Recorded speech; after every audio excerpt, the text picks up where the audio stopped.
सभी घर वालों के शादी में जाते ही चारों बहुओं को मौका मिल जाएगा अपनी सास दुर्गा देवी के साथ पार्टी करने का मौका। और यहाँ ये सब मिलकर करेंगी बहुत सारा हल्ला गुल्ला और डांस।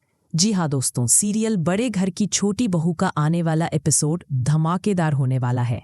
सीरियल बड़े घर की छोटी बहू का आज का एपिसोड ना सिर्फ होश उड़ा देने वाला है बल्कि दिल की धड़कन भी बढ़ा देगा। जी हाँ दोस्तों, सब कुछ आगे आपको बताऊंगी, लेकिन आगे देखने से पहले आप चैनल को सब्सक्राइब जरूर करें। क्या आपको लगता है कि अब इस परिवार में सब कुछ ठीक हो जाएगा या आने वाला तूफान सब कुछ बदल देगा? अपने विचार हमें जरूर कमेंट में बताएं। क्या आपने कभी सोचा है कि जब सच सबके सामने आ जाए तो एक रिश्ते की जड़ें हिल जाती हैं या और मजबूत हो जाती हैं? अहाना के साथ भी यही हुआ। बीए के एग्जाम देकर लौटते ही घर के आंगन में हलचल मच चुकी थी। पोल्टू दादा जोर जोर से चिल्ला रहे थे, ये लड़की झूठी है। बुजुर्ग दादी का बहाना बनाकर मायके गई थी और असलियत में एग्जाम देने चली गई थी। ऐसे धोखेबाज को इस घर में जगह नहीं मिलनी चाहिए। ठाकुर जी भी तमतमाए चेहरे के साथ बोले, पोल्टू सही कह रहा है, झूठ की नींव पर रिश्ते नहीं टिकते। लेकिन तभी दरवाजे पर एक साया दिखा। अहाना की माँ आंखों में आंसू हाथ जोड़कर बोली, मेरी बच्ची को सजा मत दो। अगर गलती हुई है तो मैं माफी मांगती हूँ, बस अहाना को उसके मायके मत भेजो। पूरा माहौल भारी हो चुका था, लेकिन तभी कमरे में बैठी दुर्गा देवी ने सबकी बातें सुनी और धीरे से बोली, पोल्टू, ठाकुर जी, बात को इतना मत बढ़ाओ। अहाना बच्ची है, गलतियां होंगी, लेकिन घर से निकालना कोई हल नहीं है। यह सुनकर सब स्तब्ध रह गए। दुर्गा देवी ने अहाना की माँ से कहा, आप बिना खाना खाए यहाँ से नहीं जाएंगी, और अहाना तो ऊपर जाकर फ्रेश हो जा। कमरे में खामोशी छा गई। यही खामोशी अगले तूफान की आहट थी। कुछ दिन बीते ही थे कि घर में एक खुशखबरी आई। करीबी रिश्तेदार की शादी का न्योता।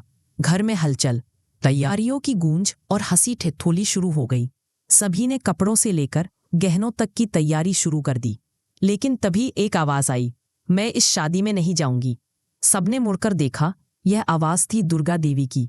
उन्होंने सख्ती से कहा, मेरी तबीयत ऐसी नहीं है कि शोरगुल वाले माहौल में जाऊं। घर वालों ने मनाने की कोशिश की, लेकिन वो टस से मस न हुई। चारों बहुओं ने एक दूसरे की तरफ देखा। मंजली बहू ने धीरे से फुसफुसाया, अगर मामी माँ नहीं जा रही तो हमें भी कुछ सोचना होगा। और यहीं से उनके दिमाग में एक नया खेल शुरू हुआ। शादी वाले दिन जैसे ही गाड़ियां दरवाजे पर आईं, चारों बहुओं ने एक सुर में कहा, हमारी तबीयत ठीक नहीं है, लगता है कुछ खराब खा लिया है।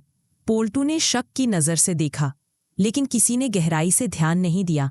ठाकुर जी बोले, ठीक है, तबीयत खराब है तो यहीं रहो, हम शादी से लौटकर देखते हैं।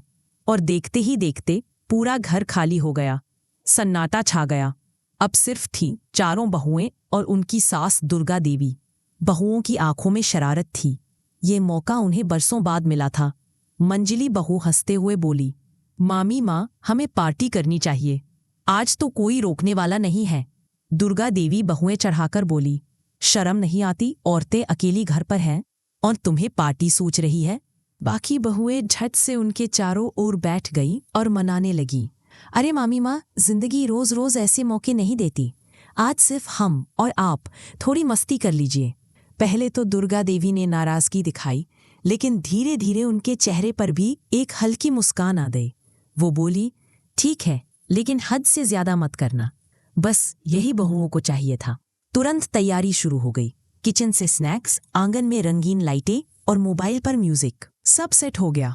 जैसे ही म्यूजिक बजा, घर की दीवारें गूंज उठी। बहुएं एक एक कर नाचने लगी। दुर्गा देवी पहले कुर्सी पर बैठकर देखती रही, लेकिन फिर मंजली बहू ने उनका हाथ पकड़ लिया। मामी माँ, अब आपकी बारी। शुरू में वो झिझकी, लेकिन फिर कदम थिरकने लगे। घर का सन्नाटा हंसी, ठहाकों और गानों से भर गया। बहुएं अपनी सास के साथ ऐसे खुलकर मस्ती कर रही थीं जैसे वो उनकी सखियां हो। दुर्गा देवी का चेहरा चमक रहा था। उनके अंदर का बचपन लौट आया था। लेकिन कहानी यहीं खत्म नहीं होती। छत पर लगे एक छोटे से कैमरे की लाल बत्ती जल रही थी, जो ये सब कैद कर रही थी। हाँ दोस्तों, ठाकुर जी ने घर से निकलते वक्त ये कैमरा छुपाकर लगाया था, और अब इस पार्टी की असली कीमत सबको चुकानी थी। हंसी, खिठोली और नाच गाना। घर का माहौल उस रात किसी शादी के संगीत जैसा था। दुर्गा देवी और उनकी चारों बहुएं अपने दिल खोलकर नाच रही थी, लेकिन छत पर चुपचाप टिमटिमाती एक लाल बत्ती इस खुशियों पर काली परछाई डाल रही थी। वो बत्ती किसी डेकोरेशन की नहीं थी, वो थी एक सीक्रेट कैमरा की। जी हाँ दोस्तों, ठाकुर जी जब बाहर जा रहे थे तो उन्हें अंदर ही अंदर शक था, हमारे पीछे ये औरतें क्या करने वाली हैं। इसलिए उन्होंने घर में चुपके से कैमरा लगवा दिया था, और अब हर एक पल, हर एक हंसी, हर एक डांस उस कैमरे में कैद हो रहा था। अगले दिन सुबह जब शादी से लौटे ठाकुर जी और पोल्टू दादा, तो घर के अजीब सी खामोशी थी। उन्होंने सबसे पहले वही सीसीटीवी रिकॉर्डिंग चलाई। जैसे जैसे स्क्रीन पर बहुओं और दुर्गा देवी की पार्टी के सीन सामने आने लगे, पोल्टू दादा हंसते हंसते बोला, देखा ठाकुर जी, मैंने कहा था ना, ये औरतें मौका मिलते ही रंग बदल लेती हैं। ठाकुर जी ने दाढ़ी सहलाते हुए गुस्से में कहा, आज सबके सामने इनकी असलियत दिखाऊंगा। तुरंत पूरे परिवार को हॉल में बुला लिया गया। टीवी स्क्रीन पर फुटेज चला और सबके सामने दुर्गा देवी अपने बहुओं के साथ ठुमके लगाती नजर आईं। पूरा घर सन्न रह गया। कुछ के चेहरे पर हैरानी, कुछ के चेहरे पर हंसी और कुछ के चेहरे पर गुस्सा था। ये क्या देख रहे हैं हम? चाचा जी ने गुस्से से कहा। यही मर्यादा है इस घर की, बुआ जी ने और आग लगाई। भाभी, आपसे तो उम्मीद थी कि घर संभालेंगी, लेकिन आप तो बहुओं के साथ मिलकर इस घर की इज्जत मिट्टी में मिला रही हैं। पोल्टू दादा ठहाका लगाते हुए बोला, और देखो अहाना को, बड़ी पढ़ाकू और संस्कारी बनने का नाटक करती है और यहाँ मस्ती में नाच रही है। अहाना के लिए यह पल किसी तूफान से कम नहीं था, लेकिन उसने आंखें नीची नहीं की।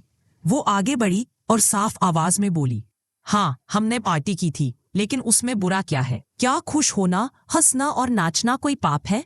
पूरा हॉल उसकी बात सुनकर गूंज उठा। अहाना ने पहली बार पूरे घर के सामने अपनी बात रखने की ठानी। वो बोली, जब हम सब रोज रोज जिम्मेदारियों के बोझ तले, तो क्या हमें कभी अपने दिल की खुशी निकालने का हक नहीं? मामी माँ, जिन्होंने हमें हमेशा संस्कार सिखाए, उन्होंने भी हमारे साथ उस पल को जिया। इसमें बुरा क्या है?